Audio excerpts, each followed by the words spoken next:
2 years ago, Hurricane Sandy ravaged our area, and some people are still rebuilding. Students at Stevens Institute of Technology in Hoboken are actually creating a house designed to withstand natural disasters. Here to tell us more about it, John Nastasi, the director of the Product Architecture Lab, and A.J. Elliot, a student on the design team. Welcome to both. And let me first ask you, John, it's called the Sure House.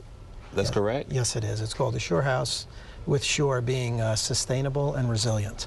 And just how did the idea come about?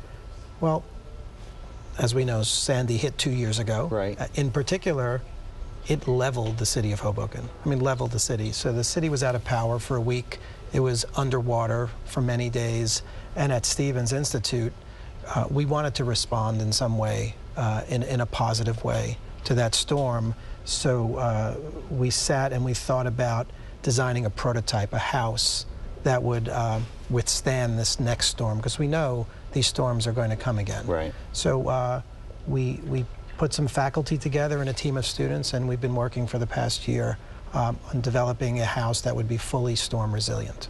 Clearly, one of the things you all had to discuss was how are we going to ensure that this is going to work? Tell us about those conversations and the result. Well, we put together a team of 40 students, and all of the different departments at Stevens are involved, and we're developing prototypes that are water resistant. They're solar panels that work when the grid goes down,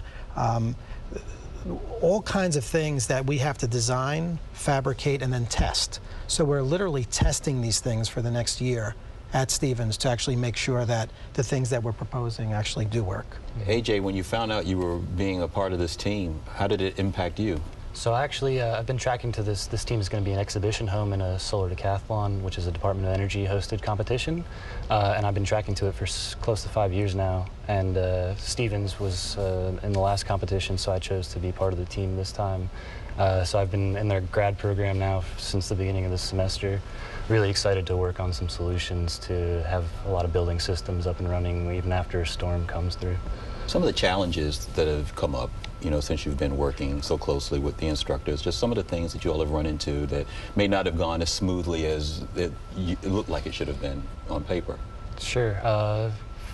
Right off the top is designing a home that can withstand these flood elevations and trying to keep it mounted to the ground, for instance.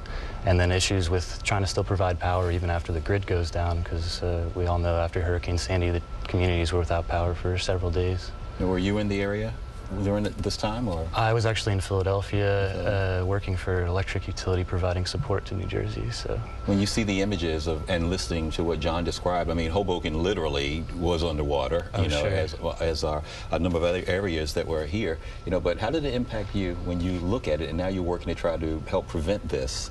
Oh, it's really the most rewarding thing, especially coming from it as an engineer, taking a problem that's really facing the community and being able to come up with innovative solutions and being able to present those and fabricate them for future people to reference in their designs and building. John, tell us about the Solar Decathlon. Yes. The Solar Decathlon is a competition that occurs every 2 years. It's hosted by the Department of Energy.